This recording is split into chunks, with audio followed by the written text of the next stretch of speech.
सर्वांना पहिली एक विनंती आहे, कार्यक्रम सुरू झाला की काही लोक शायनिंग मारत येतात, इकडूनच येतील. आता मला कोणासाठी आणलाय? मला कोणासाठी आणलंय? तुमच्यासाठी आणलंय ना. मलाच बघत बसायचं नाही. तिकडून आला ग, आता आली ग, ह्यो आला ग, त्याचा जागा नाही ग, शायनिंग मारायचं नाही. कारण काही लोकांना सवय आहे कार्यक्रम सुरू झाला की मग यायचं. तर आता काही मोदळे येतील तिकडून, तुम्ही माझ्याकडे बघायचं. आलं का लक्षात? हा आणि मला पोरानो, मी काही शिक्षक नाही. आलं का लक्षात? शिक्षकांना असे हात बांधलेले असतात, पोरांना मारायचं नाही. जरा मारलं की लगेच आई ती कुणी मारलं माझ्या पोराला. विनाकारण दंगा केला एका रपाट्यात चड्डी वली करणार. खाली येऊन वली नाही झाली, माग बघायचं, पिवळी नक्की होत्या. आलं का लक्षात? त्यामुळे इथं शायनिंग कोणी मारायचं नाही. मध्ये आधी कोणी उठायचं नाही विनाकारण. काय ग, बसून काय घे, तुम्ही काय 2 तास उभंच राहणार आहे? तिकडे बस कुठे तर, इकडे मुलींच्यात बस कुठे तर. आता ही एकदाचा सगळं मिटवा. परत मुलं, मी सुरू केलं की मुलं वगैरे उठवायचे नाहीत. चला, जेवढे आहेत तेवढे मुलं बसून घ्या. आता दीदी नो, तुम्ही पण बसा. वर्दी बसून घ्या.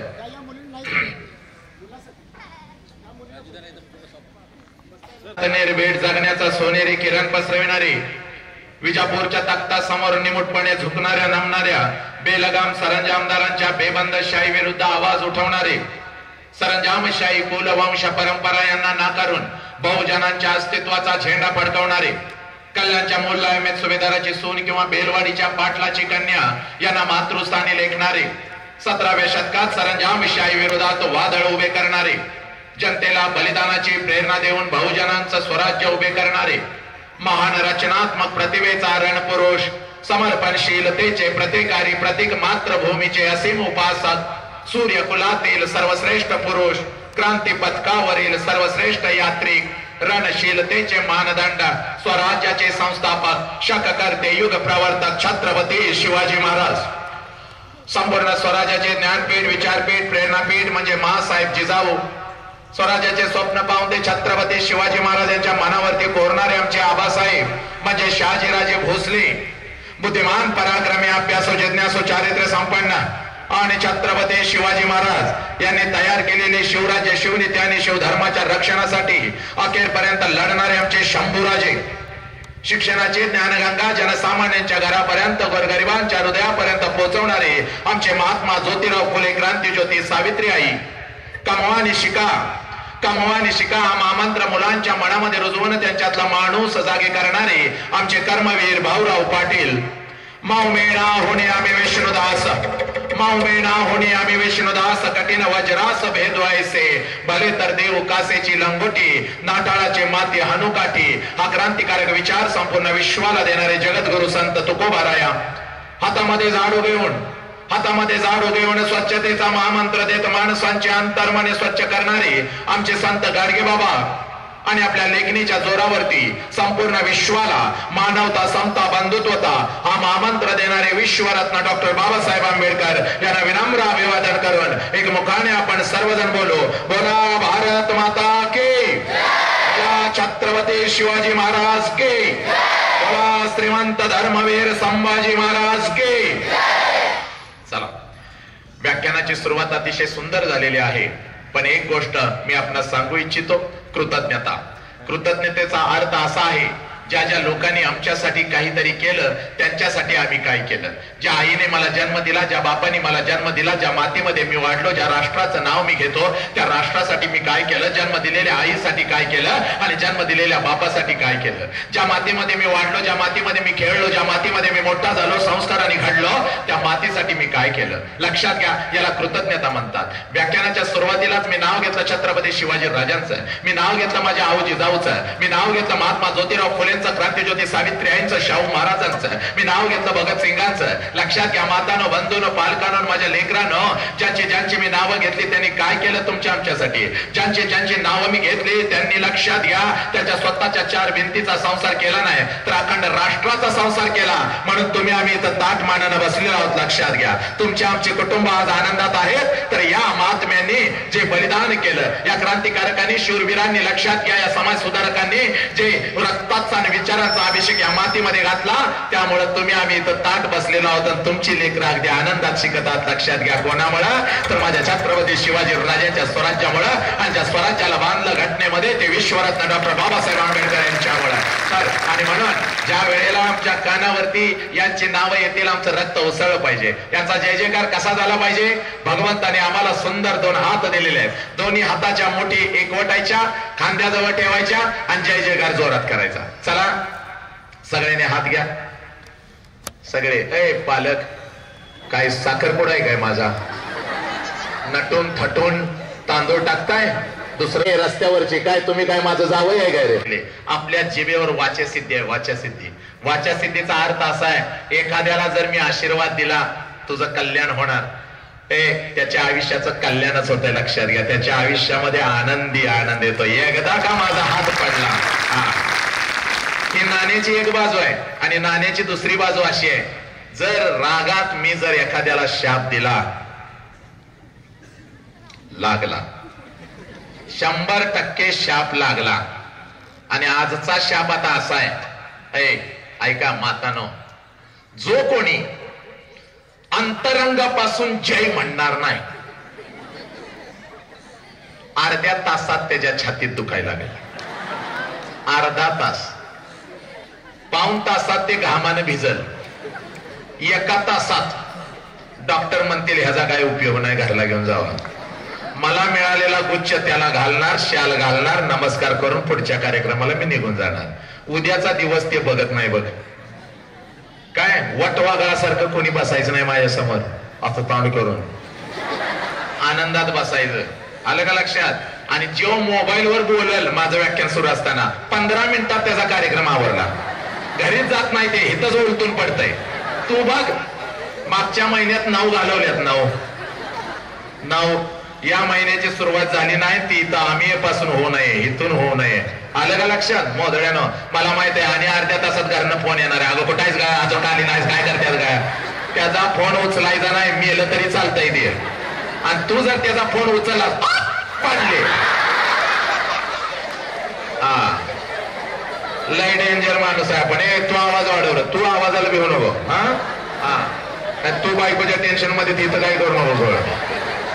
चला काय सांगतोय, त्यामुळे जय जयकार, जय जयकार जोरात झाला पाहिजे. चला आता हात घ्या, पोरानं पाठीचा कणत ताट. आता बघू का, चल छत्रपती शिवाजी महाराज के, धर्मवीर श्रीमंत संभाजी महाराज के, महाराज के, माता के. आता असाच येस मातानो, आता चेहऱ्यावर कसा हास्य आहे, असंच उड्या मारत संध्याकाळी आता घरला जायचं. असं या करत आनंदात. नवरा पुढे आला की त्याला म्हणायचं चल भाजी हा खावाने दे म्हणायचं. आज मला कळालंय आनंद काय आहे, आज मला शाळा काय असं जायचं. सासू पुढे आली की त्याला असं करायचं, हत्या पडलीच पाहिजे. एकदम आनंदात, एकदम आनंदात. आलं का लक्षात?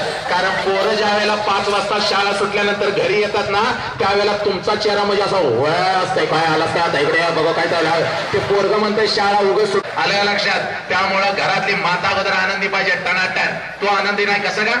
अजिबात आनंदी नाही. चेहऱ्यावर असं करून 150 टनाचा मोदळा धबाक धबाक घरातल्या 50 माझ्या फोडल्या. आणि हे जर पोरग डॉक्टर झालं पाहिजे. कशाचं डॉक्टर झालं पाहिजे? तो अगोदर आनंदी आहे का? आज मस्त आनंद घेऊन जायचा एकदम. कारण आजचा विषय सुद्धा सुंदर आहे. चला जगूया आनंदाने. बाप समजावून घेताना संघर्षातून यशाकडे अनेक विषयांना मी येणार एका तासात हात घालणार आहे. त्यामुळे तुम्ही कसं पाहिजे एकदम मस्त, टेन्शन घ्यायचं नाही, अजिबात टेन्शन घ्यायचं नाही. ती बारकी 2-3 लेकरं दिसत आहेत मला एवढी आहेत, ती कशाला बोकांडी घेऊन आलाय का? त्याच्या बापाकडे देता येत नव्हते का? आलायचं ते बोकांडी आणायचं आणि इथं माझ्या बोकांडी मारायचं. पोरग पण एवढं नालाय, कार्यक्रम चांगला रंगला, मग मी घाला झाला मला शियाली, मग मी मला शिवाली थोबाड फोडून.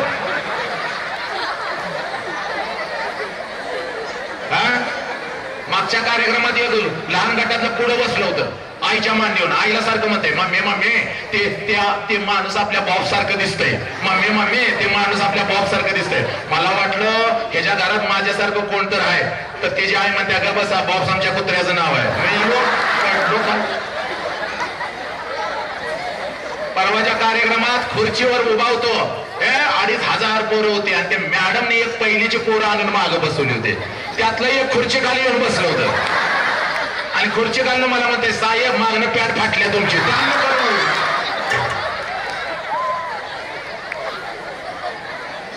खाली उतरल्या म्हणलं, कुठं फाटलं रे? नाही म्हणला, कसं फसवलं, थोबाडच बोडीन म्हणलं.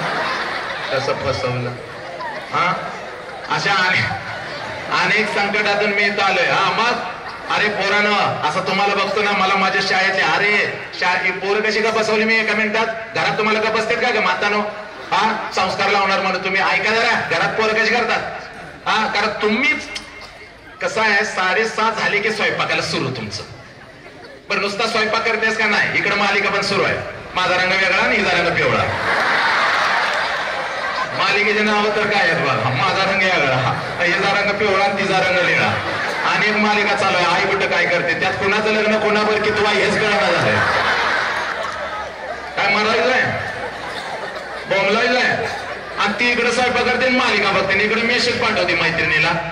तेवढ्यात पोरगी येते, मम्मी मम्मी करू नको रे, बाईल की आता गिळायला, काय घालू त्याला, स्वयंपाक चाललंय, स्वयंपाक करू का मालिका बघू का मेसेज पाठव. तरी परत पोरगी येते, मम्मी त्या पोराला रपाटा घालते, पोराला काय म्हणत्या, बाच्या वळणावर गेलायच, नालाय काय बाच्या वळणावर गेलाय. संध्याकाळी बा नाही याचं पोराला धरायचा, रपाटा घालायचा, आईच्या वळणावर गेलायचा, आईच्या वळणावर गेलाय. आजी नाही याचं पोराला म्हणायचं, आमच्या खानदानात असलं कोण नव्हतं, तो कुठनं जन्माला आलाय. पोरांना कळणं नेमके आम्ही मटेरियल कुणाचं आहे, आम्ही नेमकं वळणाव कुणाच्या गेलोय. हा, इथनं सुरुवात आहे सगळी. काय करायचं, मरायचं, किती प्रबोधन करायचं, घसं तुटायला लागलं, बायको घरात घेणा, बायको म्हणत्या, पुढचं जन्म तू माझ्या आयुष्यात याचं नाहीस, 7 जन्म पूर्ण झाली, कुठं जायचं तिकडं घे हातात, भगवान फिर बोंबलं. घरात आमच्यामुळे तुमच्यामुळे आमच्या घरात भांडण लागलं. हा, तुम्ही नुसतं ऐकताय, मोदळ खायचं काय का? हा, एकदम परिवर्तन झालं पाहिजे, बदल झाला पाहिजे. शाळेच्या भिंतीने फक्त आम्हाला डॉक्टर दिला नाही, नीट ऐका मी काय सांगतोय, हसवत सांगत असतोय पण सत्याने वास्तव आहे. शाळेच्या भिंतीने फक्त आम्हाला डॉक्टर दिला नाही, शाळेच्या भिंतीने आम्हाला इंजिनियर दिला नाही, शाळेच्या भिंतीने आम्हाला वकील आणि मोठा उद्योजक दिला नाही, तर सर्वप्रथम शाळेच्या भिंतीने आम्हाला अगोदर एक चारित्र्यवान माणूस दिलाय. लक्षात घ्या, चारित्र्यवान माणूस. हा, एक वेळ घरात डॉक्टर नसला तरी चालेल, एक वेळ घरात इंजिनियर नसला तरी चालेल, पण प्रत्येक घरा आणि घरामध्ये चारित्र्यवान माणूस जन्माला आलाच पाहिजे. लक्षात घ्या, हेच स्वप्न होतं बुद्धांचं, हेच स्वप्न होतं छत्रपती शाहू महाराजांचं, हेच स्वप्न होतं माझ्या राजांचं आणि माझ्या बाबासाहेबांचं, आणि हेच स्वप्न असलं पाहिजे प्रत्येक पालकाचं. आई म्हणून माझी जबाबदारी काय आहे, बाप म्हणून माझी जबाबदारी काय आहे. आईला आई पण कधी येतं, बापाला बाप पण कधी येतं, याची जाणीव तुम्हाला झाली पाहिजे. लक्षात घ्या, तुकडोजी महाराजांचा दाखला इथं, गाव करावया निरोगी सुंदर, सुधारावे लागेल एक एक घर, आणि त्याहून घरात राहणारा करावा लागेल आदर्श. म्हणजे घरातला प्रत्येक व्यक्ती ज्या वेळेला आम्ही आदर्श करतो त्यावेळेला गाव आदर्श होतं, आणि गाव जेव्हा आदर्श होतं तेव्हा आमचं राष्ट्र आदर्श होतं. लक्षात घ्या, सुरुवात घरापासून होते, आणि घरात जर प्रत्येक व्यक्ती आदर्श करायची असेल तर घरातली प्रत्येक माता अगोदर आनंदी पाहिजे, तिच्या चेहऱ्यावर अगोदर तेज पाहिजे. लक्षात घ्या, ज्या घरात माता आनंदी असते ते घर जगातलं सर्वश्रेष्ठ आणि श्रीमंत आणि आनंदी घर असतं, याची जाणीव अगोदर आम्हाला झाली पाहिजे. आवाज दिले जरा, आलं का लक्षात? त्यामुळं इथून जाताना परिवर्तन झालं पाहिजे. लेकरांनो, तुमच्यासारखाच असा बसत होतो मी खाली, माझं शिक्षण आहे, सरांनी सांगितलं ना, BFA इन भरतनाट्यम, नालंदा नृत्य कला महाविद्यालयाचा मी विद्यार्थी आहे. तुम्हाला आता वाटत असेल, सर आले, फेटा बांधा, काय हातात अंगठ्या, काय शायनिंग मारतय, वा वा वा, किती हुशार असेल. अजिबात नाही. तिसरीत 2 वेळ नापास आहे. आपण सांगणं गरजेचं आहे, तिसरीत 2 वेळ नापास आहे. तिसऱ्या वेळी नापासच चालतो. शिक्षक म्हणला आपल्या आबरूचा प्रश्न आहे, ढकला पुढं. किती वेळेला नापास करायचा? लोकांना वाटलं आपल्यालाच काही येत नाही म्हणून पुढे ढकललं. तिसरीत 2 वेळ नापास, 6वी पर्यंत वडत आणलं होतं कसं तर, आणि 6वीत आपण काही येत नव्हतं, नुसतं जरा जरा वाचायला येत होतं. तरी पण पहिला बेंच आपण कधीच सोडला नाही. एका आईचं कर्तव्य काय असतं एका मिनिटात सांगतो, वास्तवतेतून, आपल्या अनुभवातून. पहिला बेंच कधीच सोडला नाही शाळेचा, पहिल्या बेंचवर बसायचो. ढोले सर आमचं वर्ग शिक्षक वर्गात आलं की माझ्याकडे बघायचं आणि मला म्हणायचं, वश्या कधी तर मागं बसत जा, तुला बघितलं की काय शिकवायचं तेच विसरून जातोय मी, माझा दिवसच वाया जातोय, तुला बघितलं की मला काय शिकवायला येत नाही, कधी तर मागं बसत जा. मी सरांना म्हणायचं, सर काय नाही आलं तर चालतंय, पहिला बेंच आपण सोडणार नाही. हा काय आनंद होता. हा मग सर माझ्याकडे यायचं, एवढे मोठे डोळे करायचे आणि मला सर सांगायचे, हे बघ वश्या उद्या घटक चाचणी आहे आणि माझ्या मराठीचा निकाल तुझ्यामुळं 100% लागत नाही. उद्या घटक चाचणीचा पेपर जर कोरा सोडलास मेलास. आणि खरंच आमचं सर तसं मारत होतं, एका रपाट्यात वली किंवा पिवळीच करायचं. आणि शाळेत मारलं की आम्ही घरात सांगत नव्हतो आम्हाला मारलं, बा बोलवून घ्यायचा, इकडे तुला शाळेत मारलं म्हणजे कारक्यात तू काय तर केलं असणार म्हणून बा त्याच्या डबल झोडपायचा.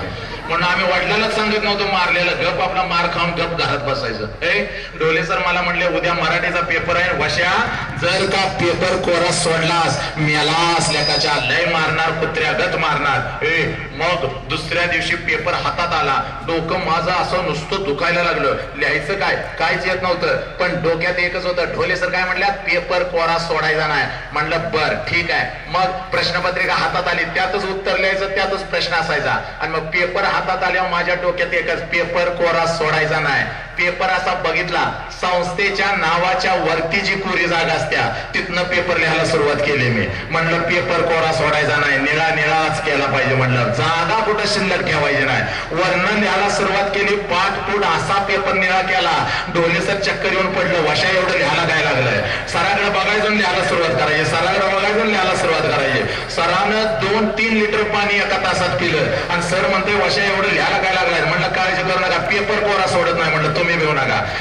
20 मार्काचा पेपर, मार्क पडली मला 2 मार्क कुठं पडली, जोड्या लावा, इकडं 5 पर्याय इकडं 5 पर्याय, अशा खुणा केल्या, चुकून 2 जोड्या लागल्या, मार्क पडले 2.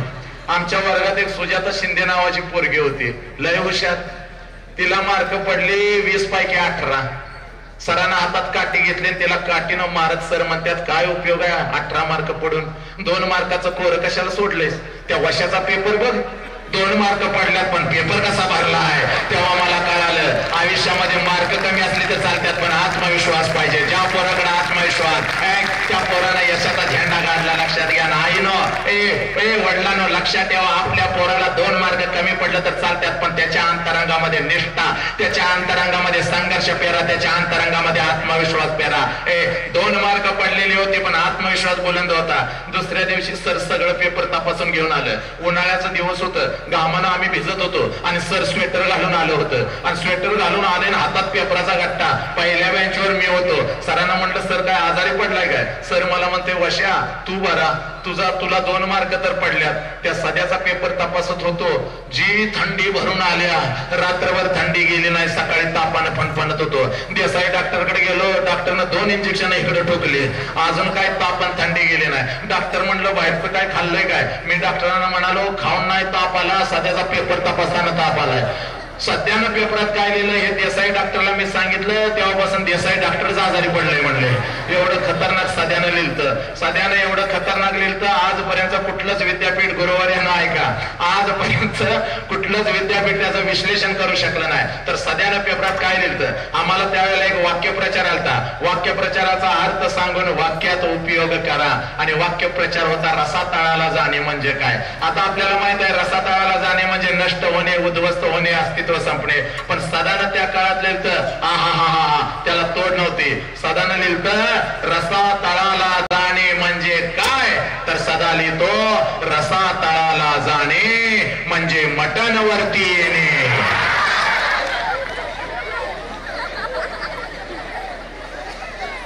अशा परिस्थितीतून आम्ही इथपर्यंत आलो.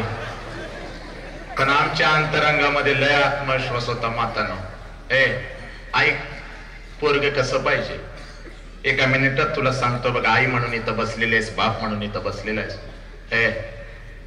त्या पोरींची ओळख अगोदर तुला करून देतो बघ. ही लेकरं बसलेत, ही कोण आहे त्याची जाणीव तुला झाली पाहिजे बघ.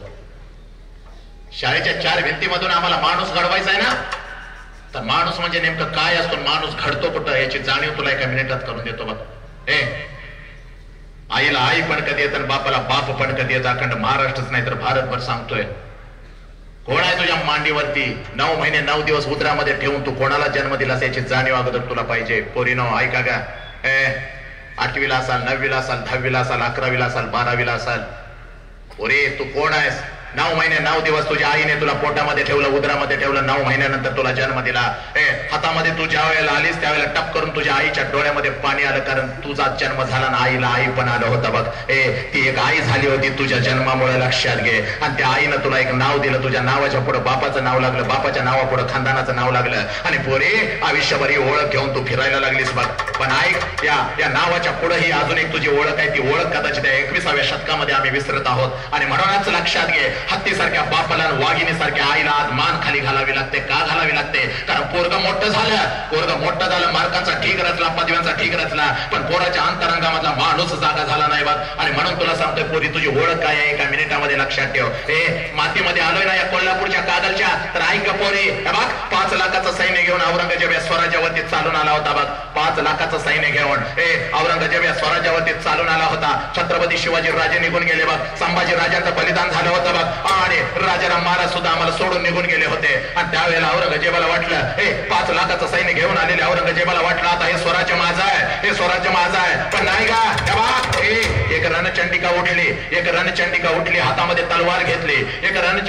हातामध्ये तलवार घेतली आणि 5 लाखाचं सैन्य घेऊन आलेले औरंगजेबाला शेवटचा श्वास याच मातीत सोडायला लावला. तिचं नाव तारा राणी आहे. ती तारा राणी म्हणजे पोरी तू आहेस बघ. ही खरी तुझी ओळख आहे बघ पोरी. आजपर्यंत तुला तुझी ओळख कधीच कोणी सांगितली नव्हती. आज मी तुला ओळख सांगतोय बघ पोरी. पुण्याच्या रस्त्यावरून एक माता हातामध्ये पिशवी घेऊन फिरत होती बघ. पिशवीमध्ये एक लुगडं होतं, अंगावरती एक लुगडं, आणि एवढीच तिची संपत्ती होती बघ. समाज तिच्या अंगावरती शेण फेकत होता, चिखल फेकत होता, दगडांचा मारा करत होता. पण ती माऊली थांबली नाही बघ. त्या माऊलीच्या खांद्याला खांदा लावून चालणारी ती फातिमा शेख तिच्या बरोबर असायची बघ. अंगावरती शेण चिखल अंगावरती झेलायची. एका पडक्या वाड्यामध्ये जायची. पडक्या वाड्यामध्ये गेल्यानंतर अंगावरचं लुगडं शेणाने आणि चिखलाने माखलेलं बदलायचे, पिशवीतलं लुगडं अंगावरती चढवायचे. आणि समोर बसलेल्या त्या 8-10 लेकींना ती माझी सावित्री आहे, ती माझी फातिमा आई शिकवत होती. म्हणून आज लाखो सावित्री देशामध्ये तयार झाल्या. अशा ताट मानानं बसू लागल्या, पुरुषाच्या खांद्याला खांदा लावू लागल्या. हे पोरी, ही तुझी खरी ओळख आहे बघ. तू कोण आहे त्याची जाणीव तुला झाली पाहिजे. एवढी स्वस्त नाहीस पोरी तू. कोणाच्याही प्रेमाच्या जाळ्यात फसावं, कोणीही तुझ्या शरीराचा उपभोग घ्यावा, तुला रस्त्यावरती सोडून द्यावं, तुझ्या शरीराचे तुकडे करावे, फ्रीज मध्ये भरून ठेवावे, कुत्र्या मांजरांना खाऊ घालावे. एवढी स्वस्त पोरी तू नाहीस बघ. या राष्ट्राची शान आहेस बघ. आई वडिलांचा मान आहेस बघ पोरी तू. ही ओळख तुला झाली पाहिजे. माते 9 महिने 9 दिवसानंतर जन्म कोणाला दिलायस? तर त्या झाशीच्या राणीला दिलायस बघ. वीर शिवाजी की गाता है उसको याद जुबानी थी, बूंदेले हर बोलो के मो हमने सुनी कहाणी थी, खूप लढी मर्दानी होतं. झाशीवाली राणी ते प्रत्येक घरामध्ये ही झाशीवाली राणी आहे. प्रत्येक घरामध्ये लक्षात घे माझी सावित्री आहे. बाबासाहेबांच्या पाठीशी उभं राहणारी ती रमा आहे. प्रत्येक घरामध्ये आहे, याची जाणीव झाली पाहिजे. वसंत हंकारे आला फक्त हसवून गेला. हसवण्यासाठी माझा जन्म नाही, मनोरंजनासाठी माझा जन्म नाही, आणि व्याख्यानासाठी प्रबोधनासाठी माझा जन्म नाही. तर परिवर्तन झालं पाहिजे. लक्षात घे, परिवर्तन झालं पाहिजे. आजपासून तुझ्या पोरीला तुझी ओळख शिकावा, तिची आत्मप्रतिमा बुलंद करवा. हे बघ, एक आई काय करू शकते. पोरा ऐक रे, तुझ्या अंतरंगामध्ये आग कोणाची आहे तुला एका मिनिटामध्ये सांगतो बघ. जास्त वेळ तुझा घेत नाही. पोरा, 12 वर्षाचं पोरग जालियनवाला बागेमध्ये जातं. इतिहास फक्त मार्कांच्यासाठी शिकायचा नाही. इतिहासातून संघर्ष शिकायचा, इतिहासातून छड्डू ठोकायचा, आणि इतिहासातून आपलं आयुष्य घडवायचं असतं. पोरा, 12 वर्षाचा पोरग जालियनवाला बागेमध्ये जातं. इंग्रजांनी गोळीबार केलेला असतो. रक्ताच्या थारोळ्यामध्ये माझा भारतीय पडलेला असतो. रक्ताच्या थारोळ्यामध्ये माझा भारतीय पडलेला असतो. तिथं 12 वर्षाचं पोरग जातं. रक्तानं माखलेली ती माती हातामध्ये घेतं, पळत पळत घरी येतं. घरी आल्यानंतर त्याची आई विचारते, बेटे क्या है तेरे मुट्ठी में? त्यावेळेला ते पोरग आपल्या आईला सांगतं, माँ, भारतीयों के खून से रंगी हुई ये मिट्टी है, अंग्रेजों ने गोलीबार किया माँ. भारतीयों के खून से रंगी हुई ये मिट्टी है और मैं इस मिट्टी का बदला जरूर लूंगा. 12 वर्षाचा असताना शपथ घेतली, आणि तेच पोरग वयाच्या 23व्या वर्षी इन्कलाब जिंदाबादचा नारा देत फासावरती जातो, ज्याचं नाव भगतसिंग आहे. आणि तो भगतसिंग म्हणजे तू आहेस पोरा. त्याची जाणीव तुला झाली पाहिजे बघ. तुझ्या अंगामध्ये रक्त कोणाचं आहे, तुझ्या डोक्यामध्ये विचार कोणाचे, त्याची जाणीव तुला झाली पाहिजे. अजून एक ओळख करून देतो बघ एका मिनिटामध्ये. मग तुझ्या बापाला तुझ्या आईला कळेल त्याच्या पोटाला आलेलं पोर म्हणजे कोण आहे. हे कळायला हवं आम्हाला. लक्षात घ्या. मातानं कारगिल युद्ध सुरू झालं बघ. 1999ला कारगिल युद्ध सुरू झालं.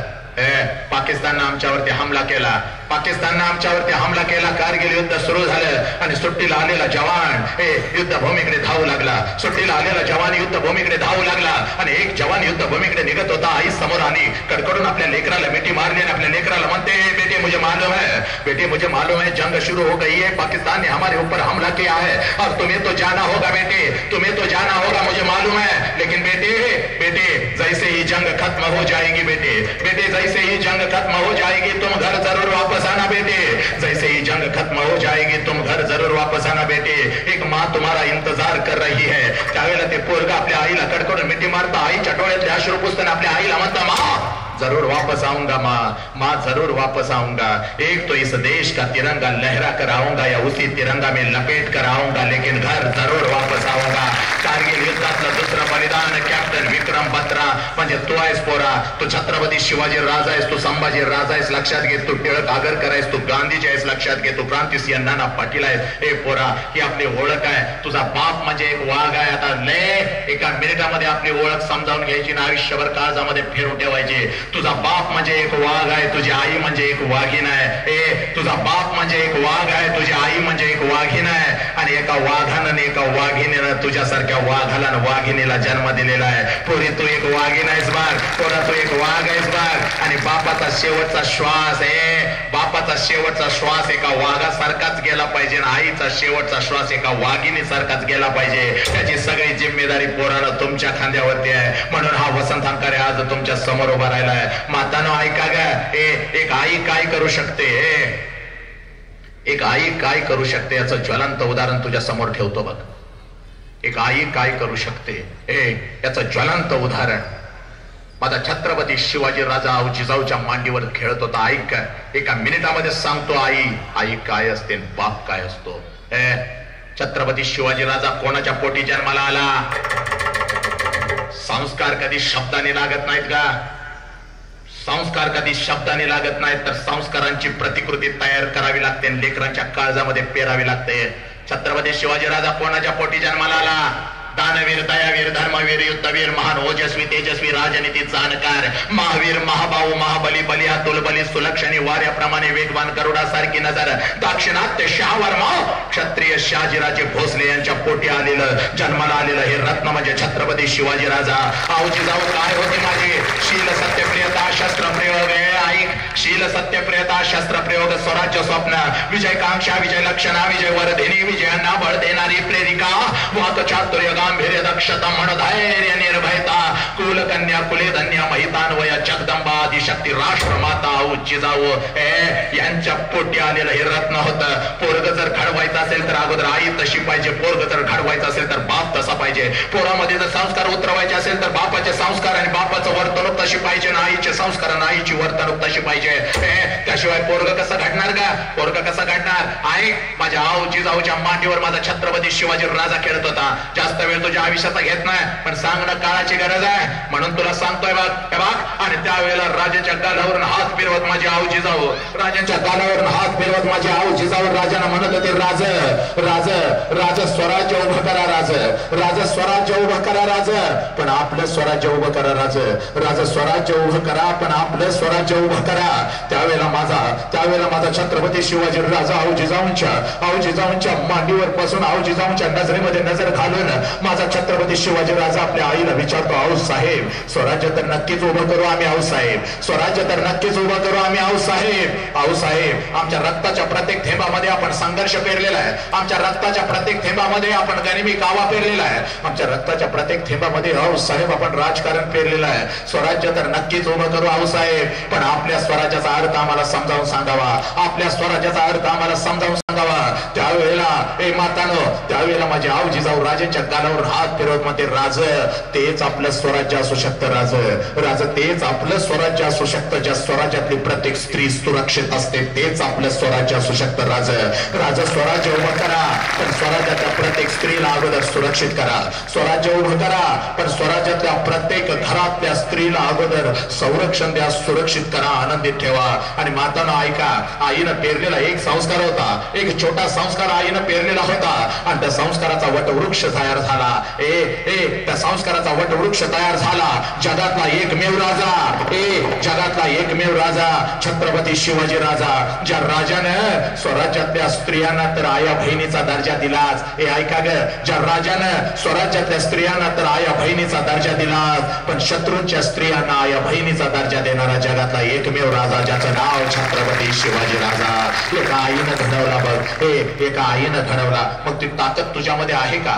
शाळेच्या 4 भिंतीमध्ये माझं पोरग घडतं आणि शाळेच्या 4 भिंतीतून पोरग ज्या वेळेला घरी येतं त्यावेळेला घरातलं वातावरण कसं असतं?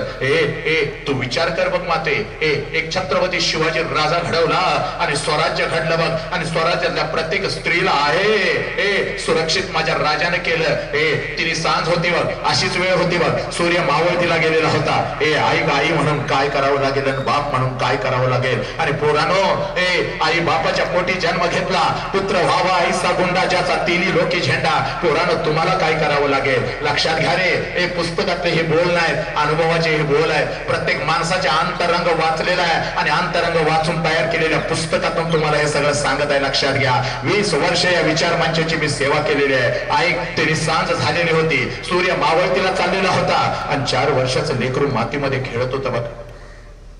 4 वर्षाचं लेकरू मातीमध्ये खेळत होतं आणि त्याची आई येते, अंगणामध्ये उभी राहते ना, आपल्या लेकराला बघते, डोळ्यामध्ये पाणी येतं. याच लेकराला मी जन्म दिला, याच लेकराला मी 9 महिने 9 दिवस माझ्या उदरामध्ये ठेवलं, संस्कार केले. याच लेकराला मी जन्म दिला, याच लेकराला मी जन्म दिला.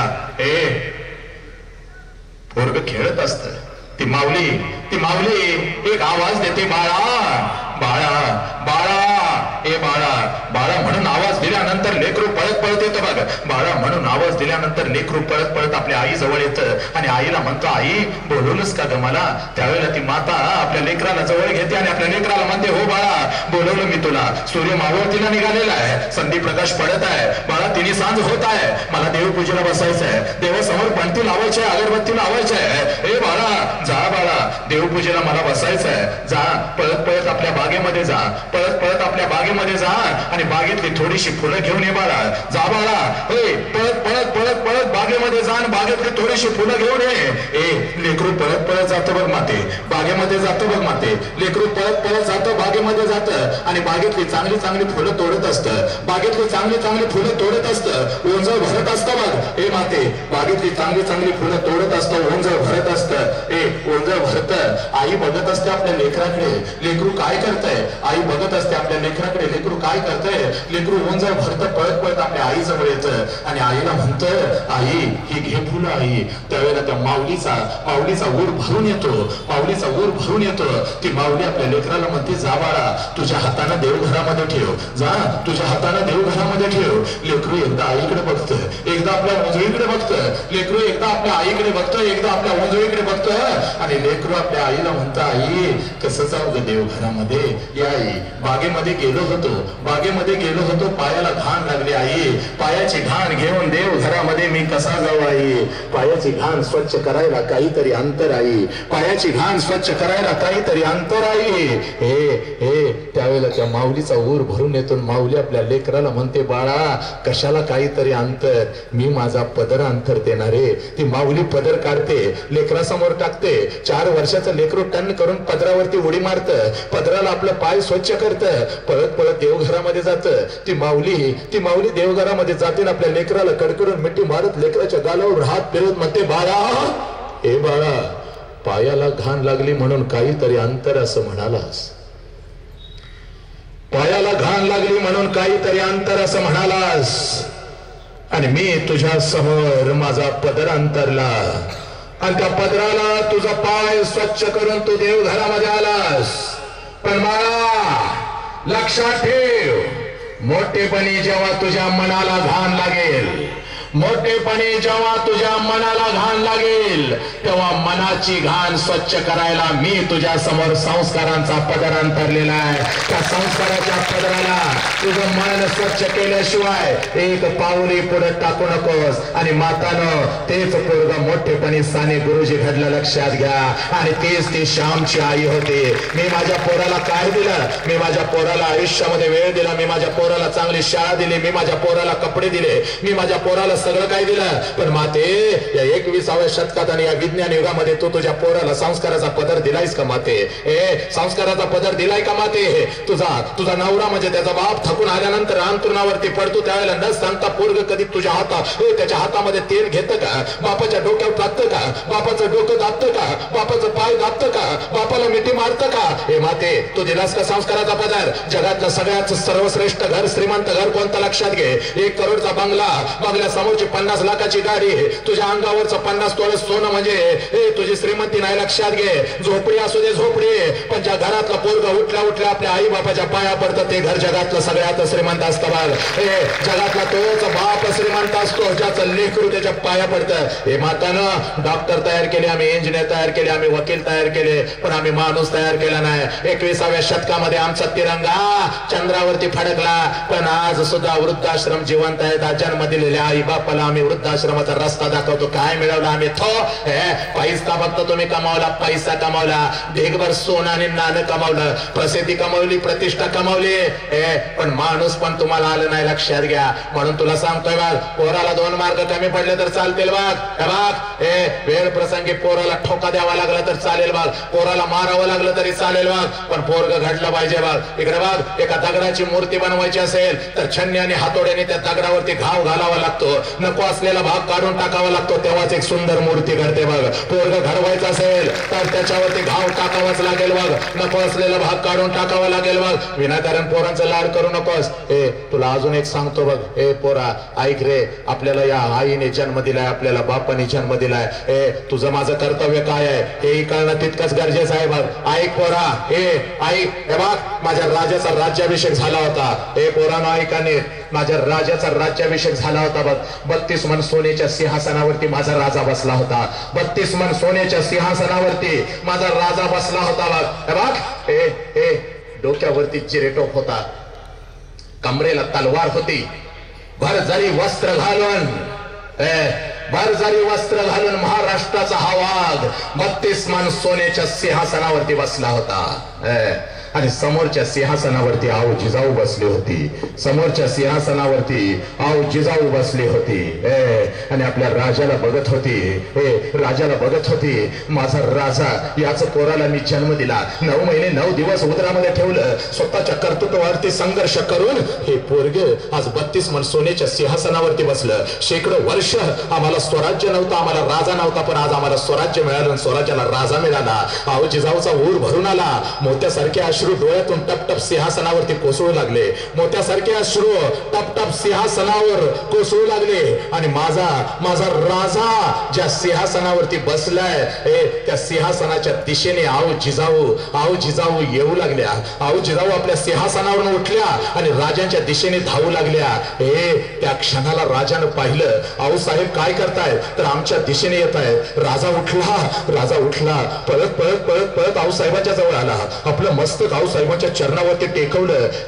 आणि माझा राजा आऊ साहेबांच्याकडे बघत म्हणतो, आऊ साहेब, आपण काय न केलं आऊ साहेब, आपण काय न केलं आऊ साहेब, आम्हाला हुकम दिला असता आम्ही आलो असतो ना आऊ साहेब, आम्ही आलो असतो आपल्यापर्यंत आऊ साहेब, आपण काय न केलं, आपण काय न केलं. त्यावेळेला माझे आऊ जिजाऊ राजांना म्हणते, राज एक मागणं आहे, राज मागू का? राज एक मागणं आहे का? मागू का राज? आऊ साहेबांचे ही वाक्य ऐकताच राजांना हंबरडा पडला. आऊ साहेब काय बोलताय? आऊ साहेब, आपण 9 महिने 9 दिवस आम्हाला उदरामध्ये ठेवलं, आऊ साहेब आमच्यावरती संस्कार केले, म्हणून हा छत्रपती शिवाजी राजा 32 मन सोन्याच्या सिंहासनावर बसला. आऊ साहेब फक्त हुकुम करा, काय पाहिजे आपल्याला? आऊ साहेब काय पाहिजे? फक्त हुकुम करा आऊ साहेब. त्यावेळेला माझे आऊ साहेब राजांच्या गालावरून हात फिरवत म्हणते, राज एकच इच्छा आहे राज, पुढचा जन्म सुद्धा राजा आपण आमच्याच पोटी घ्यावा. राज एकच इच्छा आहे राज. त्यावेळेला राजा हंबरडा फोडत आपल्या आईला म्हणतो, आऊसाहेब फक्त पुढचाच जन्म नाही, जोपर्यंत आम्हाला मानव धर्म मिळेल तोपर्यंत आम्हाला आपल्याच पोटी जन्म घ्यायचा आहे. पुत्र व्हावा ऐसा गुंडा ज्याचा तिन्ही लोकी झेंडा, पुत्र व्हावा ऐसा गुंडा ज्याचा तिन्ही लोकी झेंडा. पोरानो आणि पोरीनो, एकच वाक्य तुमच्या काळजामध्ये पेरतो आणि कदाचित लक्षात घ्या, या शाळेचे संस्थापक होते ना, त्यांची सुद्धा इच्छा हीच होती, या शाळेच्या भिंतीतून अगोदर माणूस घडावा. लक्षात घ्या. आणि म्हणून पोरांनो तुम्हाला सांगतोय, उठा, स्वतःच्या कर्तृत्वावरती एवढं मोठं व्हा, एवढं मोठं व्हा, एवढं मोठं व्हा. स्वतःच्या कर्तृत्वावरती आतला माणूस असा जागा करा, असा जागा करा, असा जागा करा. तुमच्या आई बापानं तुमच्या गालावरून हात फिरवत तुम्हाला म्हटलं पाहिजे, लेकरा पुढचा जन्म सुद्धा आमच्या दोघांच्याच पोटी घे रे लेकरा, पुढचा जन्म सुद्धा आमच्या दोघांच्याच पोटी घे. ए पोरांनो, लक्षात घ्या, काळाची गरज आहे रे, ही काळाची गरज आहे. हे बघ, तुला सांगतो बघ पोरा, आज जा घरी आणि आईला विचार. फक्त आज घरी जा पोरीन, आईला विचार, आई मी जेव्हा 2 वर्षाची होते तेव्हा महिन्यातून 4 वेळेला तू तुझ्या माहेरी जात होतेस. बाप काय असतो ना आई काय असते, कुठं लपले तुम्हाला दाखवतो अगोदर मी. बाप काय असते ना आई काय असते. आज घरी जायचं ना आपल्या आईला विचारायचं, आई मी आज 20 वर्षाची आहे, मी आज 15 वर्षाची आहे. जेव्हा मी 2 वर्षाची होते तेव्हा महिन्यातून 4 वेळेला तू माझा हात पकडून तुझ्या माहेरी जात होतीस मला घेऊन, तुझ्या आई वडिलांना भेटायला. तुझ्या आई वडिलांना भेटायला, तुझ्या माहेरचं घर बघायला, तुझ्या भावाला बघायला महिन्यातून 4 वेळ जात होतीस आई. माझा हात पकडत होतीस आणि मला सुद्धा घेऊन जात होतीस माझ्या आजी आजोबांना भेटवायला, माझ्या मामाला भेटवायला. पण आई आता 10 वर्ष उलटून गेली, आता वर्षातून एकदा सुद्धा तू जात नाहीस ग का आई. एवढा प्रश्न तुम्ही तुमच्या आईला विचारा. तुझी आई तुझ्या गळ्यात पडेल आणि हंबरडा फोडेल आणि तुला सांगेल, खराय पोरी 10 वर्षापूर्वी 15 वर्षापूर्वी महिन्यातून 4 वेळेला मी माहेरी जात होते. होय, जेव्हा माहेरी जात होते, पोरी जेव्हा माहेरी जात होते, जेव्हा घर जवळ येत होतं त्याच्या अगोदर घराचं अंगण मला दिसत होतं आणि अंगणामध्ये मला माझ्या बापाचं चप्पल दिसत होतं. आणि अंगणातलं माझ्या बापाचं चप्पल बघितलं, अंगणातलं माझ्या बापाचं चप्पल बघितलं की मला कळायचं माझा बाप घरामध्ये आहे, माझा आबा घरामध्ये आहे. लहानपणापासून तशी सवय लागली होती. शाळेतून पळत पळत आले की अंगणात बापाचं चप्पल बघितलं की पप्पा म्हणून पळत घरी जायची. आणि 4 महिन्यातून 4 वेळेला मी माहेरी जायचे, त्यावेळेला अंगणामध्ये मला अगोदर माझ्या बापाचं चप्पल दिसायचं. बापाचं चप्पल दिसलं की अंगणातूनच मी हाक मारायची, आबा आबा आबा म्हणून हाक मारली की जेवणाच्या ताटावरून माझा आबा उठायचा, पळत पळत अंगणात यायचा. लेक आली, माझी लेक आली म्हणायचा, माझ्या हातातल्या पिशव्या घ्यायचा आणि अंगणातूनच जोरात हाक द्यायचा. अगं ऐकलंस का, लेक आल्या की ग, न सांगताच आल्या. पोरी काय अडचण आहे का, मी आहे की, तुझा बाप तुझ्या पाठीशी उभा आहे की, बोल पोरी काय अडचण आल्या का. मग मी माझ्या आबाला म्हणायचे, नाही आबा आठवण आली म्हणून बघायला आले हो. तेव्हा अंगणातूनच माझा आबा माझ्या आईला हाक द्यायचा, अगं ऐकलीस का आपली पोर आली. जेवणाच्या ताटावरून माझी आई उठायची बघ, हातामध्ये एक तांबे घ्यायची, भाकरीचा तुकडा घ्यायची, पळत पळत बाहेर यायची. मला बघता क्षणी हंबरडा फोडायची, माझी लेक लेक करायची, भाकरीचा तुकडा तांब्यामध्ये बुडवायची, माझ्यावरून ओढून टाकायची आणि आपल्या आटी बोट माझ्या गालावरून फिरवत कडा कडा कडा कडा कडा कडा आपल्या कपाळावर मोडायची. आणि मला घरात घेऊन जायची. पोरा, पण आता जेव्हा मी माहेरी जाते, घर तेच आहे पोरा, अंगण सुद्धा तेच आहे. घर सुद्धा दिसतं, अंगण सुद्धा दिसतं, पण त्या अंगणात बापाचं चप्पल दिसत नाही. सगळा अंगणात बापाचं चप्पल दिसत नाही. आणि अंगणातून आबा म्हणून हाक जरी दिली तर घरातून बाप बाहेर येत नाही. आणि बाप बाहेर येत नाही ना आईला हाक मारत नाही. 4 पाऊल पुढे टाकली की भिंतीवर मला माझ्या बापाचा फोटो दिसतो आणि मग काळी चर्र करत. बाप जिवंत असताना एखादा शर्ट बापाला आणला असता तर किती बरं झालं असतं. बाप जिवंत असताना एखादा लाडवाचा डबा करून बापाच्या हातात ठेवला असता तर किती बरं झालं असतं. बाप जिवंत असताना बापाला एखादं चप्पल आणलं असतं तर किती बरं झालं असतं. बाप जिवंत असताना पंचपक्वानांचं अन्न करून बापाला भरवलं असतं तर किती बरं झालं. आज मी करोडो रुपये कमवलेत, पण करोडो रुपये ओतून सुद्धा माझा बाप परत येत नाही. पोरा, ज्या घरामध्ये आई आणि बाप नाही ते घर म्हणजे वाळवंट असतं. ज्या घरामध्ये आई बापाची सेवा होत नाही ते घर म्हणजे नरक असतं. पोरा पोरा, नाही धाडस होत आता माझ्या माहेरी जायचं, नाही धाडस होत पोरानं. म्हणून सांगतोय, हात जोडून सांगतोय, पोरीनं तुम्हालाही हात जोडून सांगतोय. काय सांगणार, या शाळा कशासाठी असतात, फक्त मार्कांचा ढिगारा तुम्हाला देण्यासाठी शाळा नसतात. लक्षात घ्या, मार्कांचा ढिगारा तुम्हाला देण्यासाठी शाळा नसतात, तर तुमच्यामधला माणूस जागा करण्यासाठी या शाळा असतात. पोरीनं प्रत्येक जण सांगतो इथं 10वीला 90% मार्क्स पडले पाहिजेत, प्रत्येक जण सांगतो 12वीला 97% मार्क्स पडले पाहिजेत.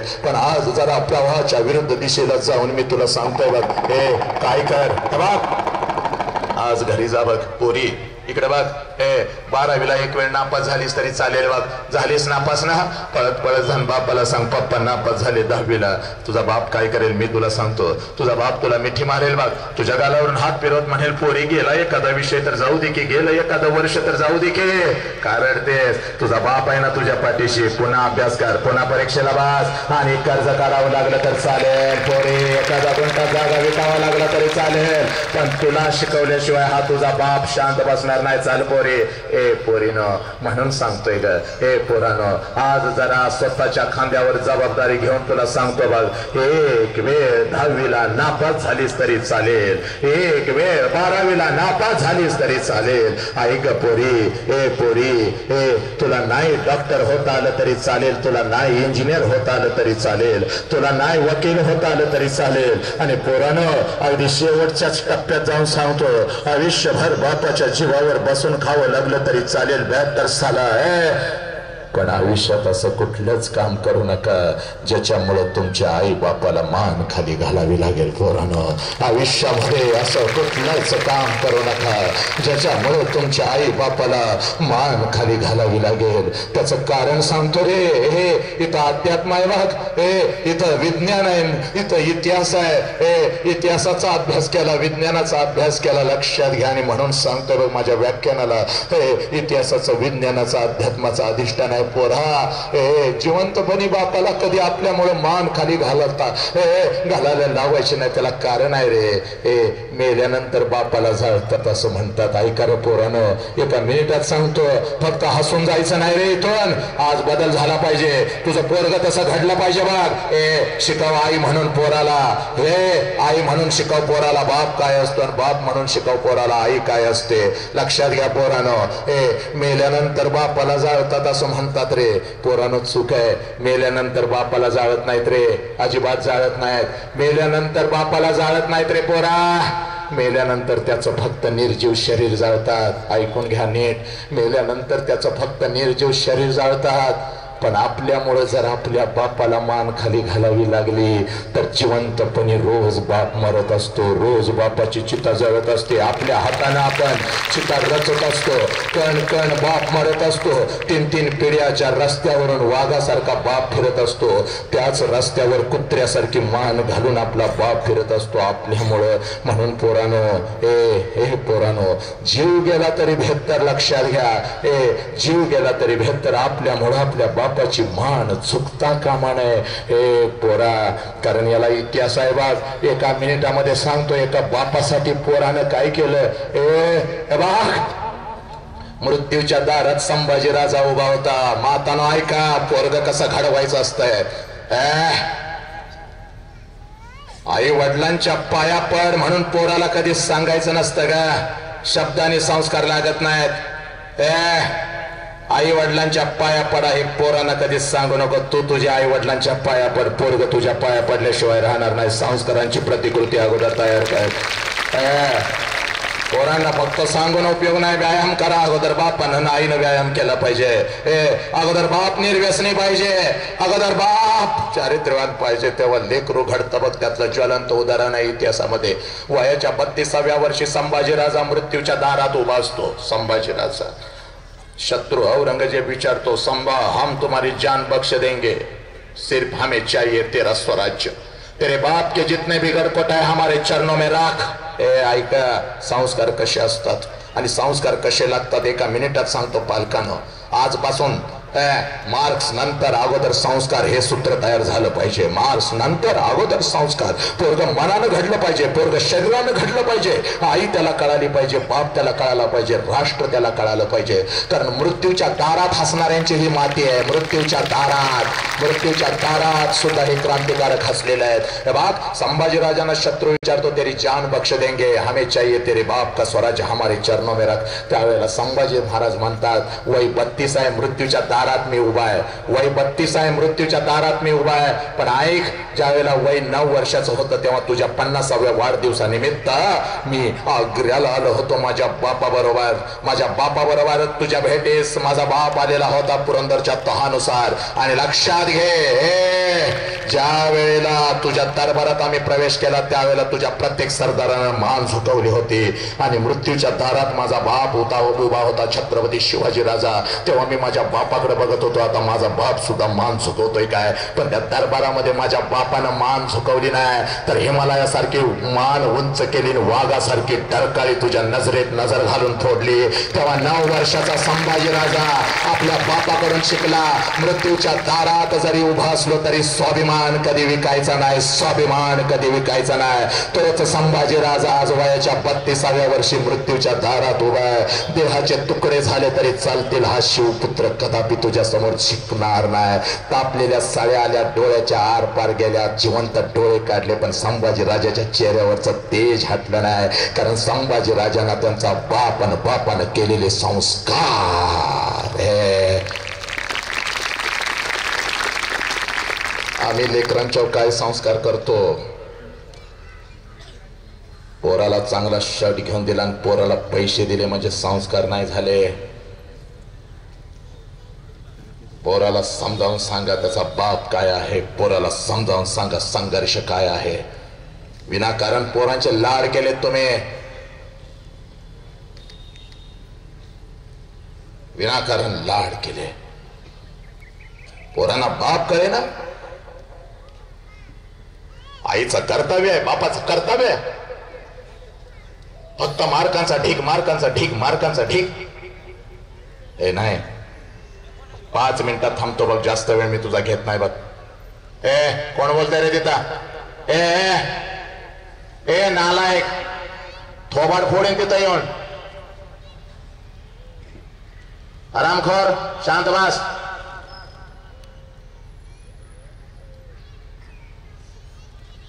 पोरीनो, आज एक काम करायचं. खूप काय बोलायचं आहे, 1-2 तासामध्ये संपत नसतं हे व्याख्यान. पण एक क्षण पुरेसा असतो. एक क्षण, एक आगीची एक ठिणगी तुमच्या काळजात पडली, बास लक्षात घ्या. इथं बसलेल्या लेकींच्या पैकी एक लेक घडली तर ती एक लेक आऊ जिजाऊ असते. ती आऊ जिजाऊ एक छत्रपती तयार करेल आणि एक स्वराज्य पुन्हा उभं राहील. इथला कार्यक्रम संपला की पुढच्या 9च्या कार्यक्रमाला मला उभं राहायचं आहे. पुन्हा उद्या सकाळी 7 वाजता उभं राहायचं आहे. का पळतोय? कारण आपल्या या परिवर्तनातून एक पोरग जरी घडलं,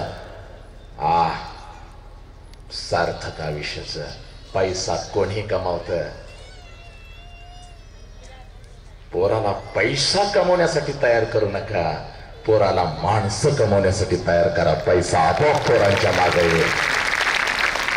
पोराच्या अंतरंगामध्ये असलेल्या ऊर्जेला बाहेर काढा, त्याच्या कलागुणांना वाव द्या. हे बघ पोरांनो पोरीनो, आज एक शेवटचं सांगतो बघ, 1 मिनिटात सांगतो बघ. आज एक काम करायचं बघ, इकडे बघ. पळत पळत घरी जायचं बघ. आणि रोज जाते शाळा सुटल्यानंतर घरी, आणि घरी गेल्यानंतर दप्तर ठेवतेच आणि आईला म्हणतेस आई भूक लागली, मग आई तुला काहीतरी देते बघ. आज थोडस वेगळं करून बघ. पोरी, आज जे मी सांगतोय तेवढं करून बघ, आनंद वाटेल बघ. हे बघ, आज घरी जायचं, पळत पळत घरी जायचं. आणि घरी गेल्यानंतर दप्तर बाजूला ठेवायचं.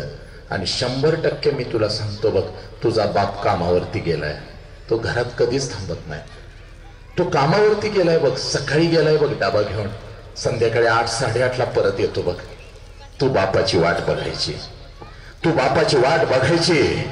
आणि जसा बाप घरात येईल पोरानो आणि पोरीनो पळत पळत जायचं ना आपल्या बापाला कडकडून मिठी मारायची, कडकडून मिठी मारायची. जशी बापाला कडकडून मिठी मारशील तसा तुझा बाप म्हणेल पोरी काय झालं, शाळेत कोण काय बोललं का ग तुला, आई काय बोलली काय, मैत्रीण काय बोलली काय, तुला काय हवं काय.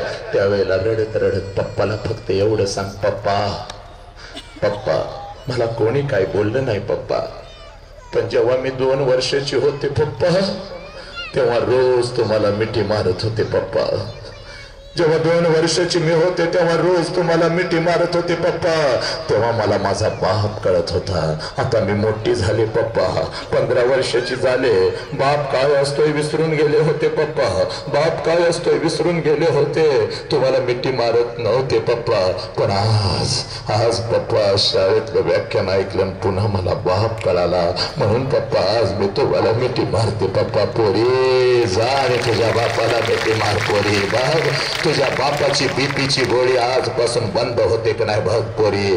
का मिठी मारायची तेही 1 मिनिटात सांगतो रे, 1 मिनिटात सांगतो, जास्त वेळ तुमचा घेत नाही. का मिठी मारायची, कारण पोरीनं बापाची किंमत त्या पोराला विचारा. पोरा बापाची किंमत त्या पोराला विचारा ज्याचा बाप लहानपणीच त्याला सोडून निघून गेला. पोरानं बापाची किंमत त्या पोराला विचारा पोरीनं. पोरीनं तुमचा बाप जेव्हा तुमचा हात धरून सणासुदी दिवशी तुम्हाला कपड्याच्या दुकानात घेऊन जातो ना, तुमचा बाप जेव्हा सणासुदी दिवशी तुम्हाला कपड्याच्या दुकानात घेऊन जातो ना, तेव्हा सगळं कपड्याचं दुकान तुम्हाला तुमचं वाटतं रे पोरानं, सगळं कपड्याचं दुकान तुम्हाला तुमचं वाटतं, कारण तुमच्या पाठीमागं साला तुमचा बाप उभा आहे पोरानं, तुमच्या पाठीमागं तुमचा बाप उभा आहे. ज्या कपड्याला हात घालावं ना पोरानं तो कपडा तुमचा होतो, कारण तुमच्या पाठीमागं तुमचा बाप उभा आहे. एखाद्या कपड्याला हात घातलास ना तर बाप तुझ्याकडे बघतो आणि बाप तुला म्हणतो घे पोरी घे, चल तुला आवडलंय ना घे. पोरीनं ऐका ग पोरीनं, बापाची किंमत त्या पोराला विचारा ज्याचा लहानपणी बाप निघून गेलाय.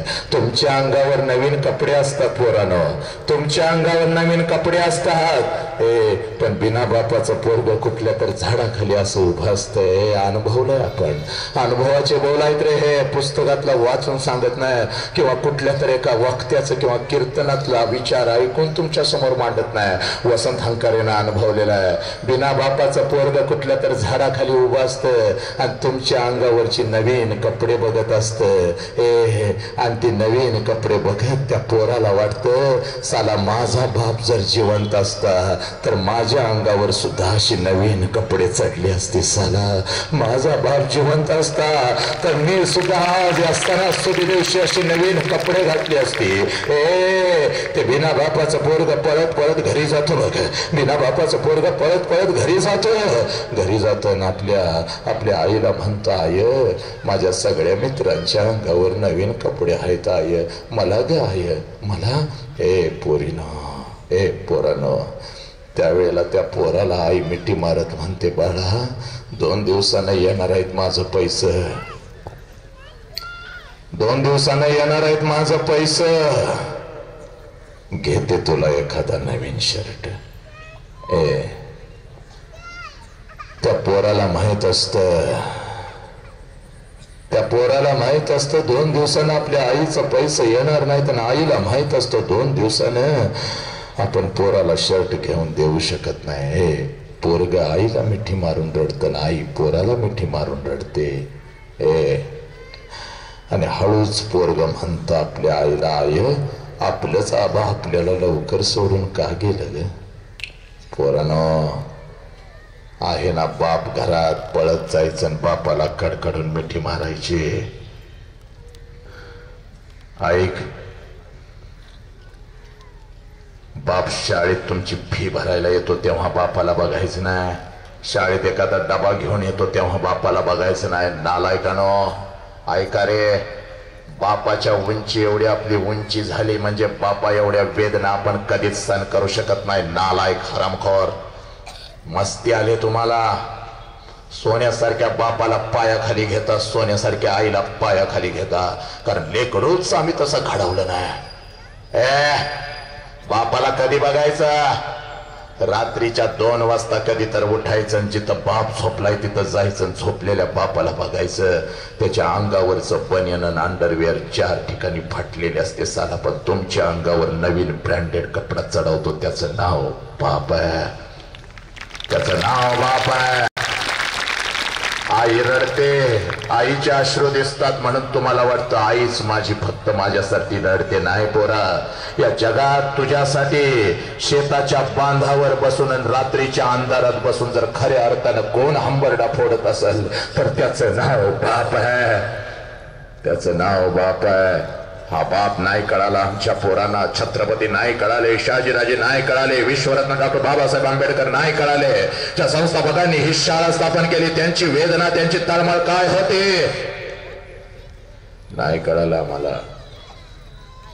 पोराला मार्क्स कमी पडले तर चालतील बघ, पण पोरग घडलं पाहिजे. पोरीनो, थंडीमध्ये कुडकुडला तुझा बाप, पावसामध्ये भिजला तुझा बाप, उन्हामध्ये तळपला तुझा बाप तुझ्यासाठी. आणि आम्ही तोंडामध्ये मावा खाऊन काय फिरतो गावातून? आम्ही पथापथ थुकतो काय? रात्रीच्या 12-12 वाजता पोरांचे वाढदिवस काय साजरे करतो? हा आला नेता, तो आला नेता, हे राजकारण ते राजकारण. एका दारूच्या बाटलीसाठी, एका जेवणाच्या ताटासाठी लाचार होणारी आमची औलाद आहे का रे?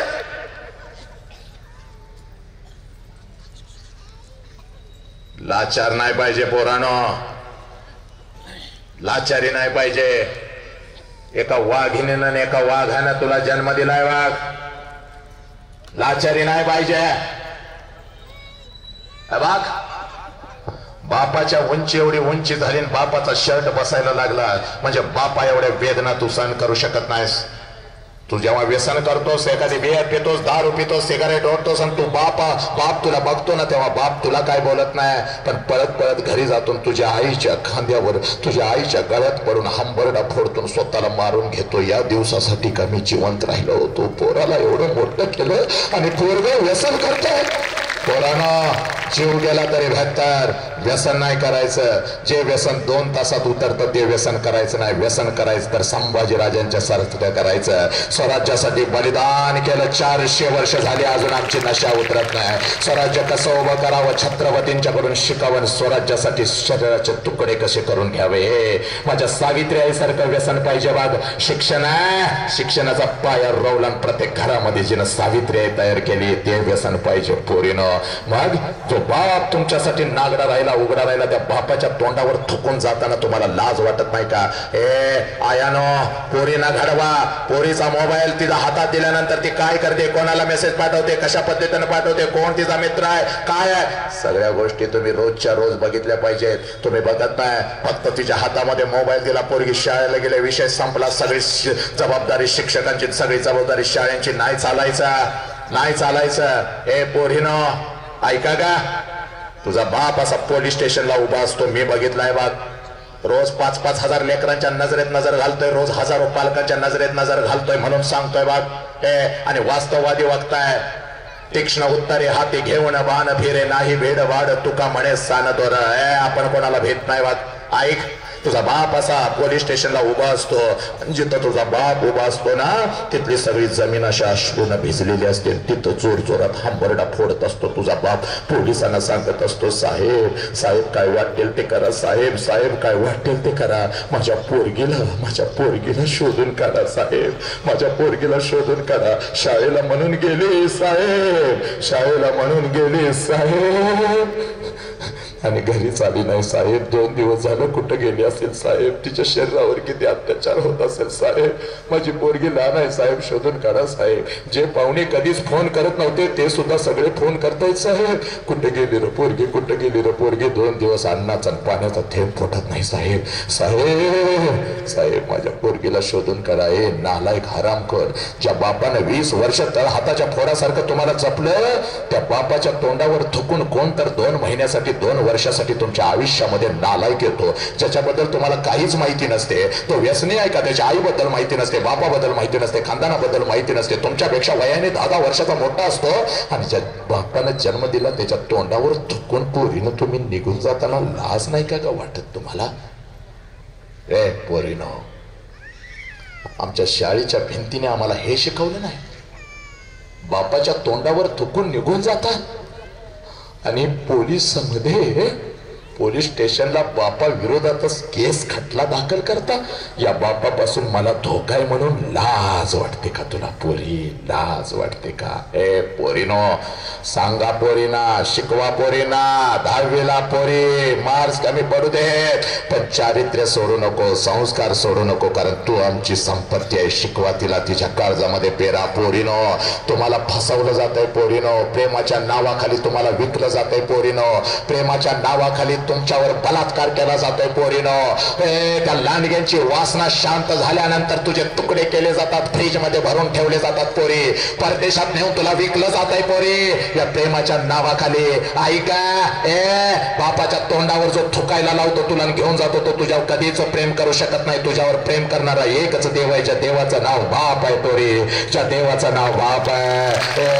तुझ्यावर प्रेम करणारे एकच आहे, एकच देवी, त्या देवीचं नाव आई आहे. आणि तुझ्या आयुष्यातलं एकच मंदिर आहे, ज्या मंदिराचं नाव शाळा आहे बघ. त्या शाळेतला देव कोण असेल तर तो तुझा शिक्षक आहे बघ पोरी. याच्या पलीकडे तुझं आयुष्य असू शकत नाही, याच्या पलीकडे तुझं आयुष्य असू शकत नाही बघ पोरी. म्हणून तुला सांगतोय, आज शपथ घ्यायची, तर प्रत्येकानं शपथ घ्यायची, प्रत्येक पोरानं. हे पोरा, हे मर्द इसकणार तू, हे मर्दानगी दाखव. हे असा लांडग्यासारखा, भेकड कुत्र्यासारखा, नामर्दासारखा कोणाच्या त्या पोरगीचा हात धरतोस, तिला फसवून रातोरात घेऊन जातोस, मर्द आहेस तो? अरे नामर्दाचं लक्षण आहे रे हे. शाहू फुले आंबेडकर चळवळीतला हा पट्टी आहे, लक्षात घ्या. ऐक पोरे, जीव गेला तरी 72 या क्षणापासून जेवढ्या लेकेन जेवढी पोरं मला ऐकतात, शपथ घ्यायची, आयुष्यात व्यसन करायचं नाही आणि आयुष्यात बापाला कधी सोडून जायचं नाही ना. बापाला जाऊन मिठी मारायची. आणि त्यातूनही जर पोरी तुला वाटतच असेल जावं, ऐका, त्यातूनही तुला वाटतच असेल जावं तर जा, नक्की जा. पण एक काम कर, 20 वर्ष बापानं खाऊ घातले ना, ए नालायकानो, हरामखोर, तुम्हाला कोण विचारणार नाही म्हणून धिंगाणं घालायला लागलाय तुम्ही. क्रिकेटमध्ये बॉल कसा टाकला, यानं प्लेयरनं किती रना काढल्या, रात्रीच्या 2-2 वाजेपर्यंत जागताय. ह्या हिरोईननं त्याच्यावर लग्न केलं, तिनं ह्याच्यावर लग्न केलं. त्यांची तुम्हाला माहिती आहे, पण बाप तुझ्यासाठी घरात तिळ तिळ झुरतोय, झिजतोय, मरतोय. तो बाप तुम्हाला कळत नाही? त्या बापाच्या तोंडावर थुकून जाताना लाज वाटत नाही तुम्हाला? 102 पाप आईच्या अंगात असतो, तरी सुद्धा शाळेसाठी, कॉलेजसाठी तिनं डबा करून देऊन तुला मोठं केलं. ती आई कळत नाही तुला? कुठल्या तर नालायकासाठी घडीव बसून रातोरात पळून जातेस. जायचं असेल तर जा, पण ऐक, जाण्याच्या अगोदर एक काम कर, मी सांगतोय बघ तुला.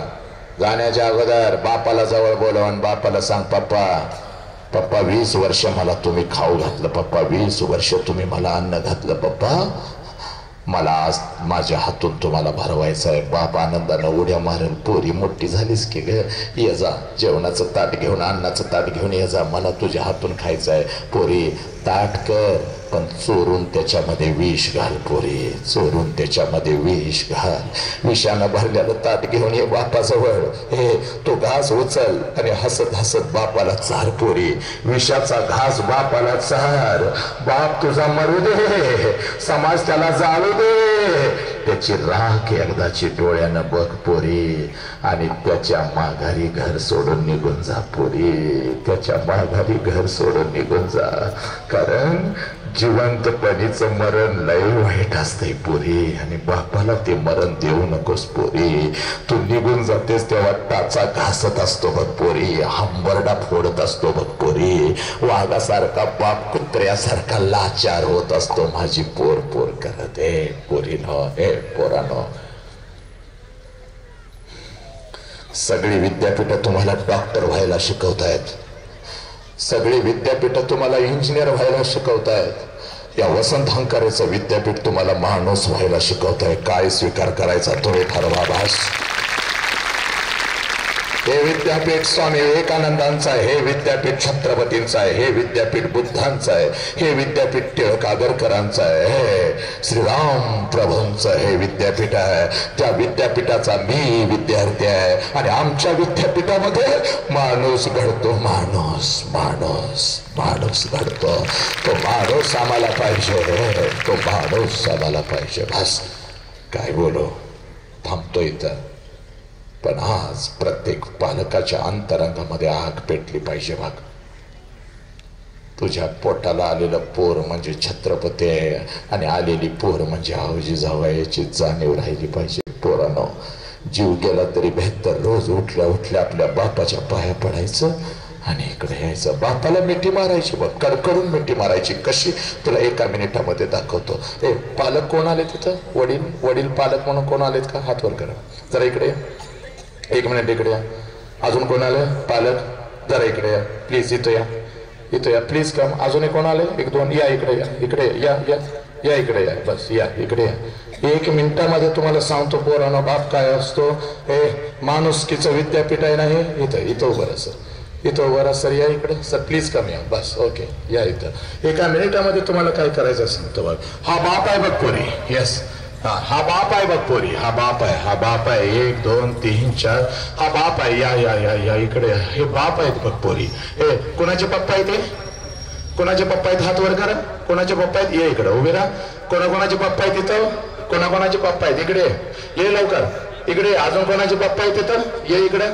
इकडे. अजून कोणाचे पप्पा आहेत? इकडे रे. चल लवकर इकडे. कुठे आहेत पप्पा? चल. हे बघ, मार मिठी मार बापाला. मार मिठी कडकडून बापाला मिठी मार. मार मिठी पोरे, तुझ्या बापाला मिठी मारे. हा तुमचा बाप आहे, लक्षात घ्या. तुमच्यासाठी पावसामध्ये भिजलेला साला हा बाप आहे तुमचा. तुमच्यासाठी उन्हामध्ये तडपलेला हा बाप आहे तुमचा. तुमच्यासाठी नागराने उघडा राहिलेला हा बाप आहे तुमचा. साला या बापाला लाचार करणार आहे का तुम्ही? या बापाच्या तोंडावर थुकून जाणार आहे का तुम्ही? पोरीनो, हा बाप आहे म्हणून आज तुझ्या अंगावर कपडा आहे बघ. हा बाप आहे म्हणून आज तू जिवंत आहेस बघ. हा जर बाप नसता तर तू अनाथ आश्रम मध्ये पडले असतेस बघ. बापाचं नाव लावू शकली नसतेस बघ. हा बाप आहे. या बापाला का झुकवणार तुम्ही? पोरीना, हा बाप झुकला नाही पाहिजे. हा बाप वाघासारखा राहिला पाहिजे. टेकाव त्याच्या पायावर डोकं पोरी. टेकाव त्याच्या पायावर तुझं डोकं पोरी आणि आश्रमची शपथ घे. एक ही मुलगी आपल्या बापाला सोडून निघून जाणार नाही. हे काम पैशासाठी मी करत नाही, हे काम प्रसिद्धीसाठी मी करत नाही. हे राष्ट्र माझं आहे आणि या राष्ट्रासाठी मी हे काम करतोय. हा तुमचा बाप आहे, लक्षात घ्या. हा बाप जाणला पाहिजे.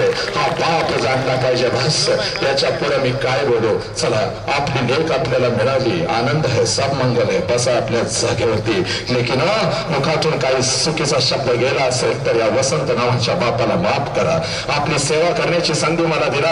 मी इथं आपल्या ऋणामध्ये राहून थांबणं पसंत करतो. वंदे मातरम. जय हिंद, जय भारत, जय भीम, जय शिवराय, जय श्रीराम, जय श्रीराम, जय श्री. राज्य लेवलला गेलेले आहेत, त्यांचं 2 मिनिटांमध्ये पारितोषिक वितरण होईल आणि वंदे मातरम झाल्यानंतर सगळ्यांनी उठा. महिला वर्गाला सुद्धा माझी विनंती आहे. एवढा छान कार्यक्रम झालेला आहे, 5 मिनिटं फक्त कडकाड.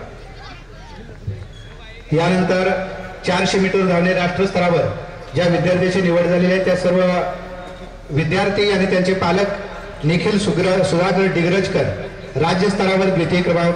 त्याला जलतरणमध्ये आर्यानाथा चव्हाण, त्याचबरोबर ऐश्वर्यानाथा चव्हाण, समृद्धी सुभाष पाटील या विद्यार्थ्यांनी आपल्या पालकांच्या समवेत स्टेजवर यायचं आहे.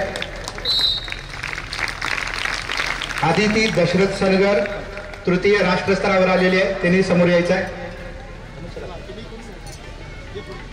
मैदानी 5 किलोमीटर वॉकिंग मध्ये राज्यस्तरावर निवड झालेला साई सचिन केरुरे यांनी सर्व पारितोषिके प्रमुख अतिथींच्या हस्ते संपन्न होतील.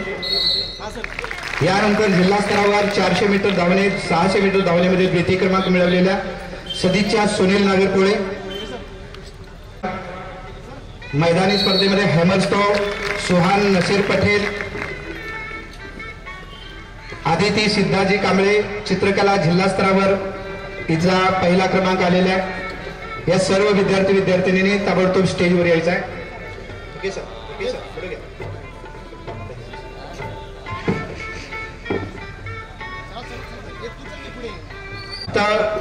5 ते 7 मिनिटांमध्ये हा कार्यक्रम संपतोय. यानंतर वंदे मातरम म्हणणाऱ्या मुलांनी समोर यायचं आहे.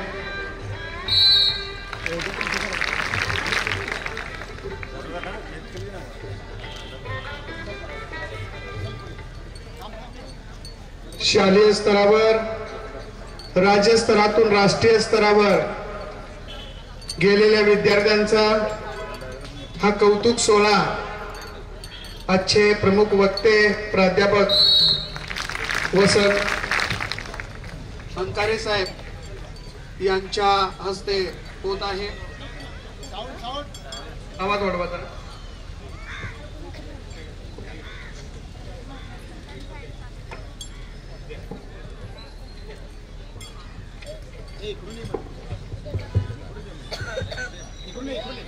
समृद्धी पाटील या विद्यार्थिनीचा कौतुक सोहळा इथं संपन्न होतोय.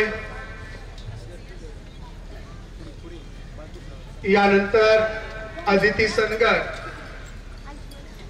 राष्ट्रीय स्तरावर कयाकिंग या स्पर्धेमध्ये ती आता सहभागी होणार आहे. याबद्दल तिचं कौतुक होत आहे. यानंतर साई केरुरे मैदानी 5 किलोमीटर वॉकिंग राज्य स्तरावर उज्ज्वल कामगिरी केल्याबद्दल साईचा सत्कार या ठिकाणी संपन्न होतोय. प्रमाणपत्र, मेडल व गुलाब पुष्प स्वरूप सर्वांनी टाळ्या वाजवायच्या आहे. यानंतर सदिच्छा नागरबोळे 400 मीटर 600 मीटर धावणे जिल्हा स्तरावर यशस्वी ठरलेली विद्यार्थिनी प्रमुख मान्यवरांच्या शुभ हस्ते तिचा गौरव केला जात आहे. यानंतर अथर्व अविनाश चव्हाण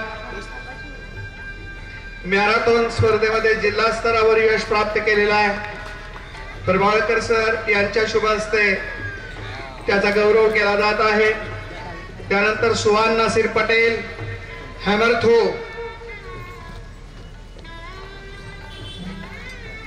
अथर्व चव्हाण, यानंतर सुहान पटेल हॅमर थ्रो जिल्हा स्तरावर तृतीय क्रमांक प्राप्त केलेला आहे. प्रभावळकर सर यांच्या शुभ हस्ते सुहान पटेल याला गौरवण्यात येत आहे. यानंतर आदिती कांबळे जिल्हास्तरीय चित्रकला स्पर्धेमध्ये यश प्राप्त.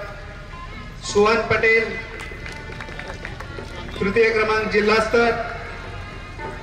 आदिती सिद्धाजी कांबळे जिल्हास्तरीय चित्रकला स्पर्धेमध्ये द्वितीय क्रमांक.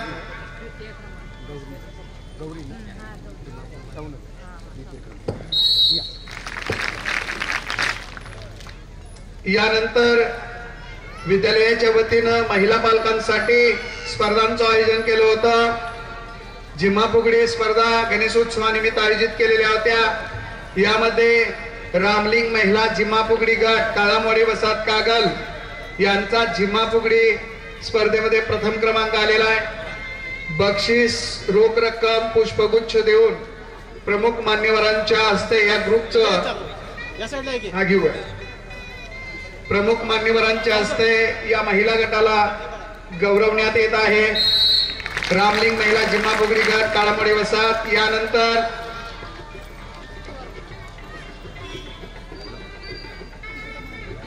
यानंतर द्वितीय क्रमांक गौरी महिला जिम्मा फुगडी गट शाहूनगर कागल द्वितीय क्रमांक.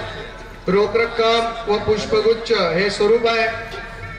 मान्यवरांच्या हस्ते द्वितीय क्रमांक प्राप्त केलेल्या गौरी महिला जिम्मा फुगडी गटाच्या महिला पालक यांना इथं गौरवण्यात येत आहे. तृतीय क्रमांक सर्व गुण संपन्न जिम्मा फुगडी गट पसारेवाडी. तृतीय क्रमांक सर्व गुण संपन्न जिम्मा फुगडी गट पसारेवाडी महिला पालक चिन्मय जोशी यांच्या शुभ हस्ते चिन्मय जोशी यांच्या शुभ हस्ते सर्व गुण संपन्न जिम्मा फुगडी गट पसारेवाडी महिला गटानं. यानंतर तृणधान्य पाककला स्पर्धा दूधगंगा विद्यालयाच्या वतीनं आयोजित केली होती. यामध्ये प्रथम क्रमांक आलेला आहे सो रुपाली सुधाकर डिग्रजकर. प्रथम क्रमांक रुपाली सुधाकर डिग्रजकर. पाककला स्पर्धा दूधगंगा विद्यालय आयोजित. डिग्रजकर प्रथम क्रमांक.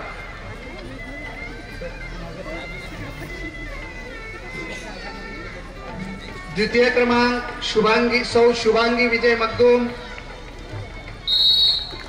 बक्षीस व गुलाब पुष्प. प्रथम क्रमांकानंतर द्वितीय क्रमांक शुभांगी विजय मखदूम. पाककला स्पर्धा दूधगंगा विद्यालय आयोजित. तृतीय क्रमांक मेघा सुनील भिसुरे. तृतीय क्रमांक मेघा सुनील भिसुरे. आयोजन दूधगंगा विद्यालय कागल. पाककला स्पर्धा तृतीय क्रमांक. यानंतर सविता शंकर माळुंकर.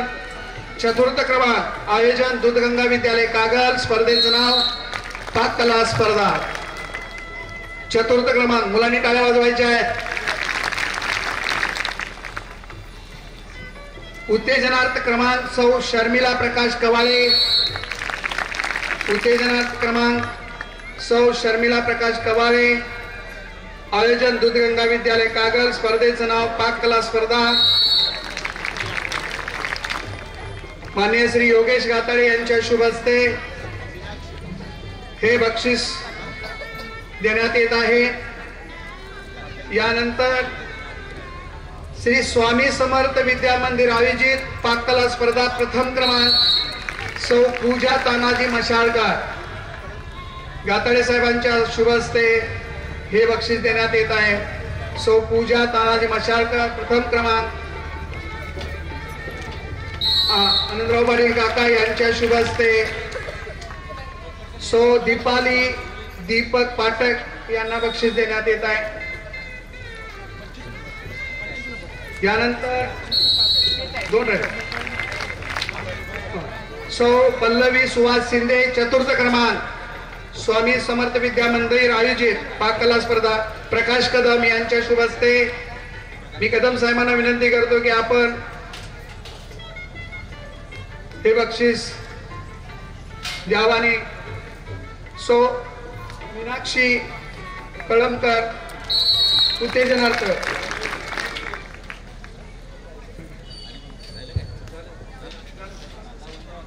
सर्व मान्यवरांना विनंती आहे हे बसून घ्यावं सर.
जोर से बोलो भारत